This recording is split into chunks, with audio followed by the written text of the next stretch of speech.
en lo personal, un tema que más que me gusta, me apasiona bastante, que tiene que ver con esta visión desde lo práctico. Y Ángeles nos hablaba de, bueno, qué es lo que pasa en lo concreto cuando uno tiene que venir a trabajar estas cuestiones y ver cómo el Código Civil y Comercial, que es la vedette, digamos, de todo nuestro día de hoy, nos viene a dar realmente una mano inmensa en lo que tiene que ver con contar con herramientas legales y ajustadas, acertadas, para resolver las cuestiones que tienen que ver con el derecho a la vida familiar de niños y niñas. El problema, como siempre, Mariel dijo hoy, disparadores, ¿no? Y a veces estos disparadores que realmente nos dan en el medio de los ojos, porque uno no sabe después qué hacer con la bala que nos tiró Mariel acá. Y en materia de lo que es sistema de protección y adopción, la verdad que está complejo el panorama. Vamos a tratar de ir viendo un salpicadito, sobre todo de algunos fallos. Después están volcados en el trabajo que está aquí en el libro de las jornadas, como para que se pueda profundizar. Pero sobre todo algunos fallos que nos van a terminar mostrando que la cosa está como un poco difícil, ¿no? Que el código nos brinda mucho, hay muy buena jurisprudencia que acompaña y hay otra jurisprudencia donde finalmente parecen querer terminar demostrándonos cómo la fuerza de los hechos muchas veces complica bastante el escenario, ¿no? Y un poco de esto me interesaba arrancar hoy aquí, ¿no? Estas palabras magníficas las dijo Aida Kemmelmayer, citando a Edgar Morin en la presentación que se hizo del Código Civil y Comercial en el Museo del Bicentenario, ¿no? Y dice, ella este extracto que ella cita, el hombre enfrentado a las incertidumbres por todos lados es arrastrado hacia una nueva aventura. Hay que aprender a enfrentar la incertidumbre, puesto que vivimos en una época cambiante, donde los valores son ambivalentes, donde todo está ligado. Es por eso que la educación del futuro debe volver sobre las incertidumbres ligadas al conocimiento. Y un poco la idea es ver o tratar de indagar qué incertidumbres aparecen en materia de adopción hoy con la puesta en práctica ya de nuestro Código Civil y Comercial. Tenemos ahí esta dupla siempre presente. Marisa Herrera siempre hace hincapié, con esta mirada tan aguda que tiene, en esta dupla entre lo que dice la norma y lo que dice la realidad. Como siempre la norma, y sobre todo el Código Civil, lo que ha venido a legislar eran cosas que nos estaban pasando en los hechos. Pero sin embargo, como de vuelta la realidad vuelve a interpelar a este Código Civil y Comercial para ponerlo en jaque en algunas cuestiones que tienen que ver sobre todo con la puesta en práctica de estos principios. Principios esenciales en la Ley Nacional de Protección y en las leyes locales de protección de derechos y en el Código Civil y Comercial también. La prevalencia de la familia de origen, este principio y qué límites tiene este principio de preferencia de la familia de origen, qué tiempos damos para poder trabajar en relación a esta familia de origen para que realmente este trabajo, vamos a ir viendo esto del agotamiento de las posibilidades de permanencia en la familia de origen, no termine siendo un agotamiento del chico que está en tránsito para este tipo de procesos o de restitución o de vida familiar alternativa por medio de la adopción. Y por último, esta especie de agujero negro, por decirlo de alguna manera más complejo, como es este escenario difícil que nos plantea la situación judicialmente presentada de las guardas de hecho. Muy bien.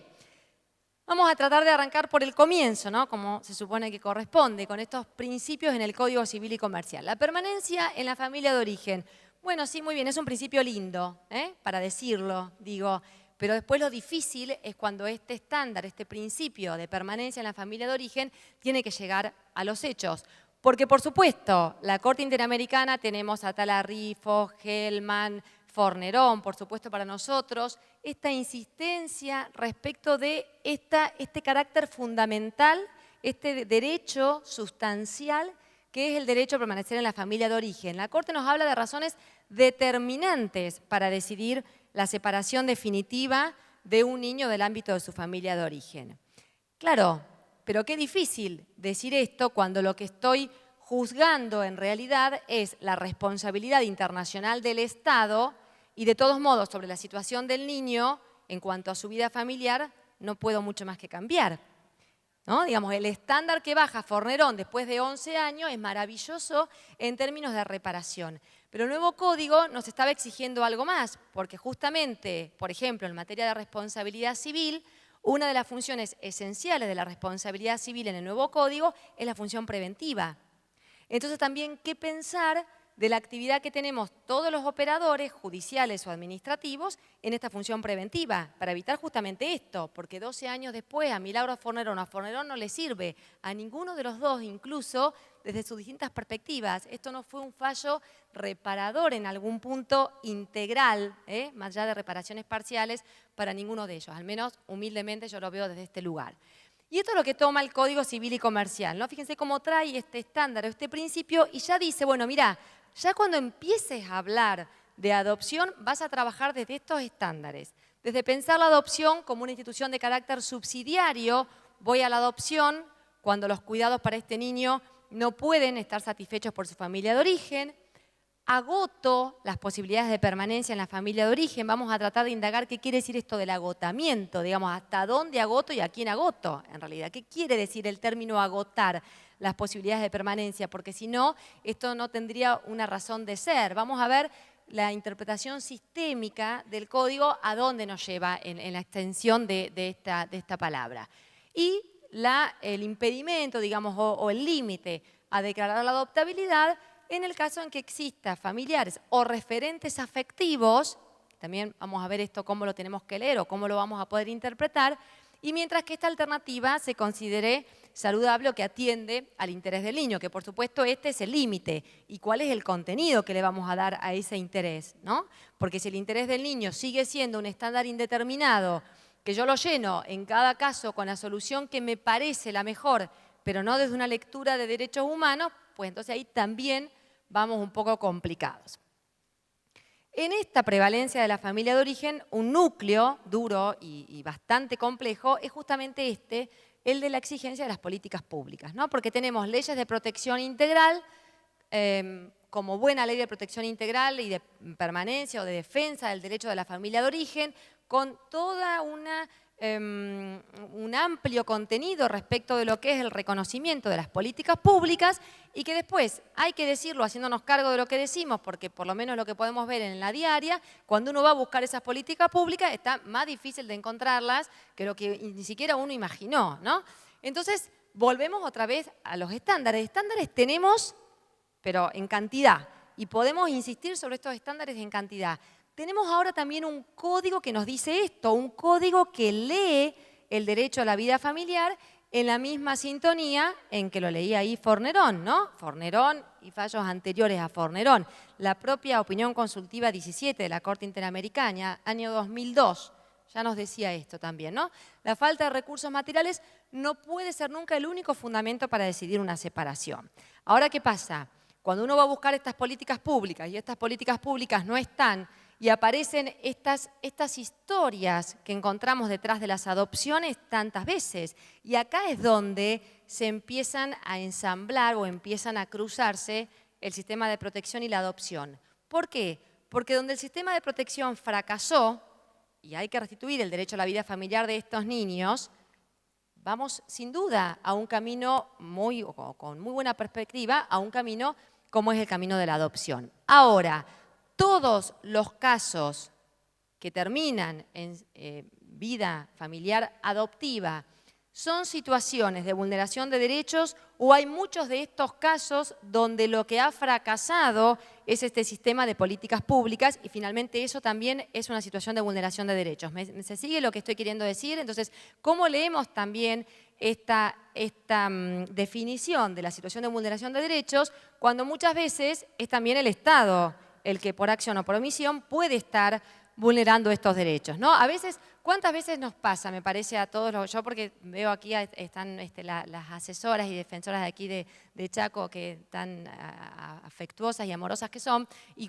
cuántas veces hemos charlado de esto o en un cafecito o en algún momento, y esto es decir, bueno, ¿cuántas veces uno ve la historia que se replica, ¿no? La historia que uno ve en la situación del niño o niña en relación al cual se está interviniendo, y en realidad esto viene de una madre de origen, y la madre de origen también tuvo sus derechos vulnerados, y la política pública no estuvo presente en ese momento. Entonces, a veces estas historias que están detrás tienen que ver también con ya todo un telón de fondo antes que empiece la obra, ¿no? Que es este telón de fondo de las situaciones de vulnerabilidad.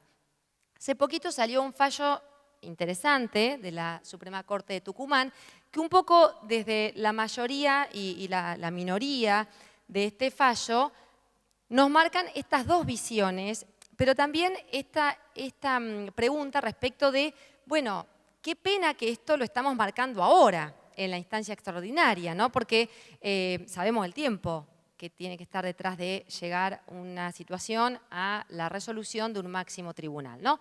En este caso es una madre de 16 años, adolescente, tiene 2 hijas de muy corta edad, y esta madre tiene una historia, digamos, de absolutísima vulnerabilidad, ausencia de intervención del Estado en ese contexto. La madre desde el inicio, desde los primeros inicios del nacimiento de sus hijas, reclama el reintegro de estas niñas a las cuales no puede maternar, pero por situaciones que tienen que ver con todo su propio contexto de origen, ¿no? Donde, a ver, por supuesto, vamos a encontrar un escenario difícil para la restitución de derechos cuando en realidad esta madre tiene sus derechos vulnerados desde su propia condición de niña. Y esto es una condición que en algún punto, digamos, se arrastra, por decirlo de alguna manera, ¿no? Entonces, la Corte que dice, bueno, yo tengo que hacer un balance acá, la mayoría de la Corte, y dice, bueno, tengo que hacer un balance acá. En este balance, a la luz del 607, tengo que pensar el derecho a permanecer en la familia de origen, pero tengo que pensar también en el interés superior de las niñas. Por todas estas condiciones que tienen que ver con la situación de vulnerabilidad de esta mamá, expulsada de su familia de origen, conviviente, digamos, con el virus de VIH, ausente de toda política pública de intervención a su respecto, con una situación psíquica compleja también, pues entonces tengo que prevalecer el interés de estas niñas y confirmar o decidir confirmar la decisión anterior que tiene que ver con su declaración en situación de adoptabilidad de estas 2 niñas. Resulta evidente esta crítica situación en la cual se encuentra la menor madre y entonces a partir de ahí, en la instancia extraordinaria, da intervención a los organismos estatales de protección que deberían haber intervenido en relación a esta joven mamá. La pregunta es si estas acciones, cuando se resuelven en la última instancia, son realmente acciones útiles en términos de eficacia, porque en realidad falta de eficacia para la propia madre, para su propia vida personal, y falta de eficacia, seguro, anunciada de estas acciones para lo que tiene que ver con la posibilidad del reintegro, ¿no? Entonces esto también un poco, cuando uno lee estos fallos de las instancias extraordinarias, es un poco una lectura o un cuestionamiento que hay que hacer. ¿Qué dice la minoría? En realidad la minoría cuestiona lo que se actuó en este caso desde el día cero. Porque en realidad dice, esta madre, desde que dio a luz a su hija en el hospital y donde supuestamente labraron un consentimiento de ella para la adopción que no firmó, que fue prestado en el estado puerperal, y la primera vez que pudo efectuar una manifestación válida fuera del estado puerperal y acompañada por la defensa, esa manifestación se orientó a pedir el recupero de su hija. Ahora, ¿qué pasa? Esta minoría se encuentra justamente en minoría, huérfana, porque tiene que resolver esta situación años después, cuando estas niñas han estado esperando una acción proactiva de parte del Estado que garantizara o que posibilitara el retorno al lado de su madre como se pretendía, ¿no? Entonces, un poco esto me parece que también lo que... ¡Ay! Toqué algo acá.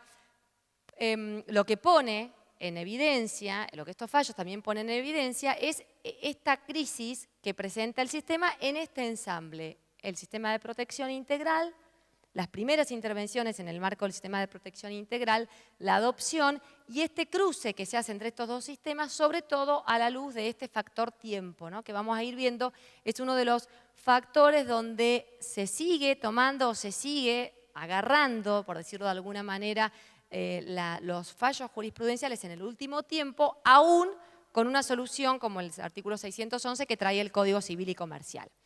¿Cuánto tiempo se trabaja, cuánto tiempo se espera y de cuánto tiempo se tarda? O sea, ¿cuál es el verdadero sentido que tiene esta frase del agotamiento de las posibilidades de permanencia en la familia de origen?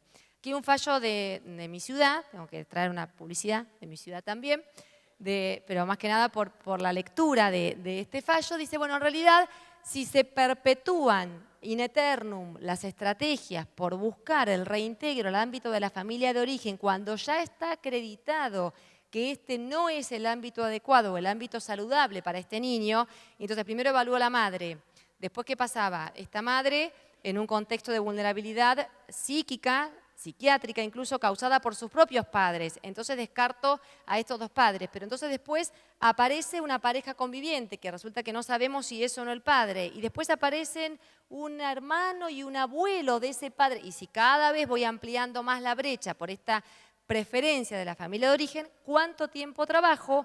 ¿Cuántas alternativas agoto? ¿Y cuánto agoto en realidad al propio niño, que es el que está esperando la resolución de esa situación?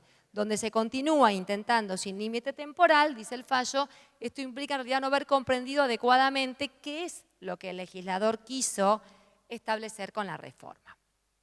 La Corte Interamericana, justamente, recuerdan que incluso ha resuelto medidas cautelares, es decir, medidas cautelares antes de llegar a la Corte Interamericana por acusar violación al derecho, por la pretensión de fondo, medidas cautelares donde se le dice al Estado, mire, un momentito, meta con esta cuestión, porque para cuando usted llegue a mí, obviamente el derecho ya va a estar lesionado, yo voy a tener que ir a reparar, pero este no es el objetivo que tiene que tener el sentido de la intervención en derechos humanos. Entonces, la Corte Interamericana, ya ordenando medidas cautelares, dice, bueno, esta es la crisis del sistema de protección y del camino hacia la adopción. La cuestión relacionada con el tiempo. ¿Por qué? Porque este transcurso del tiempo me va generando vínculos. O uno le puede decir a la gente que mientras que las instancias se resuelven no se vincule y no se genere afecto y no se le llame a alguien mamá y papá y que no haya alguien que crea que ejerce ese rol, ¿no? Entonces, en algún punto acá dice la Corte Interamericana, ese argumento después usted como Estado me lo va a usar o me lo va a invocar para querer fundamentarme por qué no procede a la separación de este niño, y va a tener razón, porque el tiempo crea afecto y el tiempo consolida vínculos. Entonces, la idea es que no venga a resolverme esto, digamos, 12 años después, como ocurrió en el caso Fornero. ¿Qué vemos en la realidad también con esta cuestión del tiempo? Que el tiempo, además, es más grave o más gravoso, y esto lo sabemos, parece una verdad de estas reiterativas, pero vale la pena insistir sobre esto. No todos los niños que están, o no la mayor parte de los niños que están en situación de adoptabilidad, son niños recién nacidos de 4, 5, 6, 7 meses, o lo que a veces el imaginario social cree de los niños en situación de adoptabilidad. Primero, porque si miramos el último informe que presenta la CENAF y UNICEF a finales del año pasado, en el 2015, 9.219 niños sin cuidados parentales en el país. 9.219 niños que no están en condición de adoptabilidad, que están sin cuidados parentales, es decir, que están fuera de su hogar o en una institución o en cuidados alternativos familiares, pero porque se está trabajando en el marco del sistema de protección. Fíjense, por ejemplo, la provincia de Buenos Aires y Ciudad Autónoma tienen prácticamente casi el 50% de lo que es el país. Ahora, cuando este estudio empieza a hacer este corte por las edades, fíjense, la edad pensada respecto de, si yo pienso, bueno, un porcentaje de estos niños posiblemente va en vías de adopción, ¿no? Porque son niños sin cuidados parentales, no declarados en adoptabilidad, insisto. Un porcentaje posiblemente va en adopción. Bueno, un 76% son chicos mayores de 6 años. Y sabemos que chicos mayores de 6 años, lamentablemente, porque la realidad nos lo muestra cada vez que se convocan adoptantes, van cerrando esta suerte de túnel en la posibilidad de encontrar una familia alternativa. Y a su vez no hay realmente una propuesta abundante o contundente respecto de otras alternativas familiares como los padrinazgos o los ahijamientos que no tengan que ver con el ideal o el que se cree, ¿no?, el titular de la adopción. Fíjense, 76% de niños en realidad mayores de 6 años, con lo cual estos chicos o vuelven con su familia de origen o salen con o sin un proyecto autónomo del ámbito de la institución.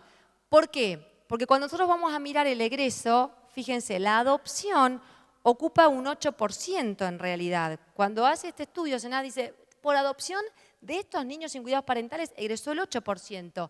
El 67% volvió con su familia de origen. Otros salieron sin proyecto autónomo, otros con proyecto autónomo. ¿Pero por qué? Si yo cruzo esto, 8%, con que hay un 76%, es porque estos chicos mayores de 6 hasta 17 o 18 años no van prácticamente a la vía de la adopción. ¿Me siguen el cruce que estamos intentando hacer? Entonces, por eso también cuidado, porque en realidad también este pensar el derecho a la vida familiar como familia de origen o adopción, únicamente como las dos alternativas que hay, también es una mirada reduccionista que por eso es importante o es interesante marcar. Muy bien. ¿Qué trae entonces el Código Civil y Comercial? Y vamos a ver cómo esto se choca, digamos, o se puede chocar en la práctica. La declaración en situación de adoptabilidad, una vez cerrada la intervención del sistema de protección de derechos, fracasada la instancia de 180 días de la cual habla el sistema de protección de derechos a la luz del Código Civil y Comercial, no han dado resultado las medidas de protección en un plazo máximo de 180 días, sigue la línea que tenía la ley nacional, o en el caso en que los padres, los progenitores de origen, han tomado su decisión libre e informada, insiste en estos calificativos, respecto de la entrega o el desprendimiento de su hijo para adopción después de este periodo puerperal, después de estos 45 días del parto. Esta sentencia, que declara la adoptabilidad, equivale a la privación de responsabilidad parental y le pone también un plazo para la duración de este proceso, que es el plazo máximo de 90 días. Muy bien. ¿Cuál es el debate más complejo que presenta, mi humilde opinión al menos, la declaración de situación de adoptabilidad en los casos en que más difíciles, en los cuales la jurisprudencia tiene que enfrentarse? Los que tienen que ver con las famosas llamadas entregas directas, ¿no? Es decir, esta declaración libre e informada de consentimiento para adopción que los progenitores pueden hacer recién después de los 45 días del parto. Bueno, este es en realidad el debate eterno ya en la doctrina y en la jurisprudencia respecto del valor que corresponde reconocerle a la famosa guarda de hecho o guarda directa. Muy bien, algunas preguntas que se plantean acá. Bueno, acá vieron que teníamos antes del código. Con el código la cuestión se cierra bastante más, o por lo menos es más difícil pensar que hay mayores argumentos en favor de las entregas directas porque el código no las permite. Pero anteriormente, ¿qué teníamos? Quienes defendían a ultranza la autonomía materna en la toma de decisión para el desprendimiento de su hijo para adopción y quienes decían que en realidad esto no era una decisión autónoma y que significaban pactos o decisiones contractualizadas donde en realidad había un niño de por medio y entonces el derecho no las podía venir a amparar, ¿no? Entonces, bueno, acá se invoca, se sigue invocando, hoy en día vamos a ir viendo algunos de estos fallos, se sigue invocando este derecho de los progenitores a elegir los futuros adoptantes, los padres adoptantes. Ahora, ¿por qué el código insiste con esto de la decisión libre e informada? Porque sabemos, si no queremos ser ingenuos, que estas decisiones libres e informadas para adopción en algunos casos pueden generarse de esta manera, pero no en todos los casos estas decisiones son tan libres, tan genuinas, tan auténticas, ni tan informadas. Por el contrario, todo el contexto que tiene que ver con estas madres que se desprenden de los hijos, muchas veces tiene que ver con determinadas casualidades o casualidad, madre de origen vulnerable, que vive en una punta de una provincia, posiblemente en el norte, familia o casualidad en mejor posición económica, que viene del Gran Buenos Aires o de la capital o de no sé dónde, pero que por casualidad se contacta con esta gente. Entonces, donde realmente, si uno hace una mirada de contexto, puede encontrar que realmente hay situaciones de vulnerabilidad que están detrás o que están en el trasfondo de estos derechos invocados para los futuros adoptantes. Ahora, cuando estas situaciones salen a la luz, después de un tiempo transcurrido este niño en guarda de hecho con esta familia, acá viene el problema, porque acá va a venir el planteo de otro principio que es la famosa preservación del status quo. ¿Cuánto tiempo pasó? ¿Y cómo hago yo, justicia, operador de justicia o operador administrativo, para decidir la separación de este niño de este ámbito de su familia de origen? ¿Y cuándo voy a estar pensando en la separación? Cuando aparecen maniobras en el acto de la entrega que implican incluso muchas veces la comercialización de este niño o niña. Entonces, ¿cómo el Estado permanece impasible ante esto? Por supuesto que no, pero acá empieza a jugar este status quo, este centro de vida y esta cuestión que está detrás, que es el famoso tiempo o el bendito tiempo detrás de estas historias de origen. Traigo algunos fallos de mi provincia de Buenos Aires y otros que no, que son de otras provincias también, pero porque, por ejemplo, en el caso de la provincia de Buenos Aires, ahí tenemos como un antes y un después del artículo 611 del Código Civil y Comercial, y sin embargo las respuestas no son muy distintas. Entonces esto también nos muestra, me parece que es una clara muestra de la dificultad que tiene también el llevar la norma a la puesta en práctica, ¿no? Este fallo, que es un fallo más antiguo, digamos, fíjense que tiene 3 años, tiene la mirada de remarcar esta cuestión de la guarda puesta, de la guarda de hecho, pero porque es un fallo donde para cuando la Corte resuelve esta cuestión, la Corte de la Provincia de Buenos Aires, el niño no estaba con los guardadores y había permanecido 6 o 7 meses con estos guardadores. Entonces no es un caso de lo que llamaríamos un caso difícil, donde la Corte encuentra que comprueba una mujer embarazada que promete el hijo en adopción a una familia con la cual no la conocía, no tenía ningún vínculo afectivo previo, las intercambia un tercero.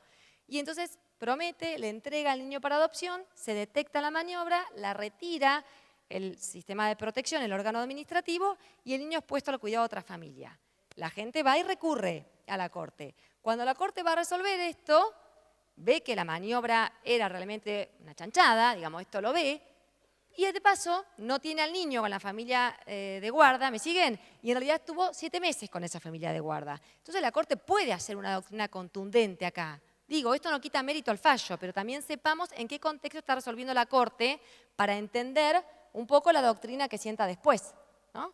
Porque en este caso dice, bueno, mire, esto en realidad no tiene nada para invocarme o para fundamentarme que esto no fue una maniobra de entrega de un niño. Hay prestaciones en especie, porque le consiguen trabajo, le consiguen vivienda, le pagan la escuela del hijo, le pagan el parto, le pagan, ¿no?, digamos, el alquiler, etcétera. Le levantan la deuda de la escuela. Bueno, acá hay verdaderos pactos o prestaciones en especie que implican directamente la comercialización de este niño. Y el Estado, dice la justicia, no puede ser neutral a estas cuestiones. No podemos venir a convalidar lo que constituye nada menos que un arreglo de entrega y de puesta de dinero en relación a un niño, ¿no? Porque esto en realidad tiene que ver con, digamos, no algo que invente la Corte, por el contrario, sino que está fundado en el protocolo de la Convención de Derechos del Niño sobre lo que tiene que ver con comercialización. Cualquier acuerdo, cualquier transacción, independientemente que no voy a ver correr un cheque de $20.000 delante mío, ¿no? Digamos, cualquier acuerdo que signifique pagar o retribuir o compensar de alguna manera por la entrega del niño, esto implica una transacción en términos de lo que es la Convención de los Derechos del Niño.